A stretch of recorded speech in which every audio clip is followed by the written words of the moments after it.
ഇപ്പോൾ ഒരു ഡോക്ടർ ഒരു രോഗിയെ പരിശോധിക്കുന്നു. ഡോക്ടർ കയ്യിൽ പിടിച്ച് നോക്കുന്നു, പൾസ് നോക്കുന്നു, അല്ലെങ്കിൽ നമ്മുടെ വെയിറ്റ് നോക്കുന്നു. ഇങ്ങനെ പുറമേയുള്ള പല കാര്യങ്ങൾ ഡോക്ടർ ചെക്ക് ചെയ്യുന്നു. എന്നാൽ ഡോക്ടർ നമ്മുടെ ബ്ലഡ് എടുത്ത് ടെസ്റ്റ് ചെയ്യുന്നു. അപ്പോൾ രണ്ടും രണ്ടാണ്. ഒന്ന് നോട്ടത്തിൽ ആ ഡോക്ടർ എക്സ്പീരിയൻസ് അനുസരിച്ച് അദ്ദേഹത്തിന് പുറമേ നോക്കുമ്പോഴുള്ളതായ ഒരു ടെസ്റ്റ് ഉണ്ട്. എന്നാൽ ഇതൊന്നുമല്ല, അദ്ദേഹമല്ല ചെയ്യുന്നത്. അദ്ദേഹം റിസൾട്ട് നോക്കുന്നേ ഉള്ളൂ.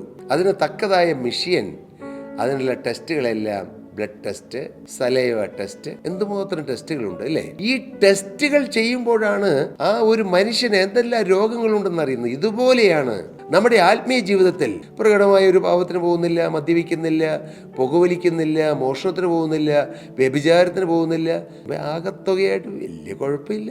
ഇതാണ് നമ്മൾ ഓരോരുത്തരും നമ്മളെക്കുറിച്ച് വിലയിരുത്തുന്നത്. ഒരു ഡോക്ടർ പുറമേ നോക്കുമ്പോൾ ഫിസിക്കലി വലിയ കുഴപ്പമില്ലെങ്കിൽ നിങ്ങളെ കണ്ടിട്ട് രോഗം തോന്നുന്നില്ലോ എന്ന് പറയുമ്പോഴും ഒരുപക്ഷെ ആ രോഗിയുടെ ഉള്ളിൽ ക്യാൻസർ ഉണ്ടാകാം. ഇങ്ങനെ നൂറ് കാര്യങ്ങൾ ദൈവത്തിൻ്റെ പരിശുദ്ധാത്മാവ് നമ്മെ സ്കാൻ ചെയ്യുകയും ടെസ്റ്റ് ചെയ്യുകയും ചെയ്യുമ്പോഴാണ് നമ്മുടെ യഥാർത്ഥ അവസ്ഥ മനസ്സിലാകുന്നത്. പരിശുദ്ധാത്മാവ് നമ്മെ സ്കാൻ ചെയ്യും. നാം പുറമേ നല്ല ചിരിക്കും, സന്തോഷിക്കും. പക്ഷേ നമ്മുടെ ഉള്ളിലൂടെ കടന്നു പോകുന്ന വികാരങ്ങൾ, വിചാരങ്ങൾ, മനോഭാവങ്ങൾ, ആക്ഷൻസ്, റിയാക്ഷൻസ് എല്ലാം പരിശുദ്ധാത്മാവ് സ്കാൻ ചെയ്യും.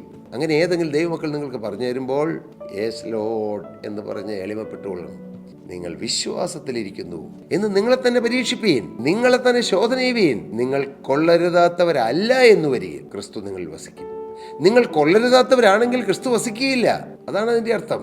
നാം കൊള്ളരുതാത്തവരായി തീരാൻ ദൈവം ആഗ്രഹിക്കുന്നില്ല.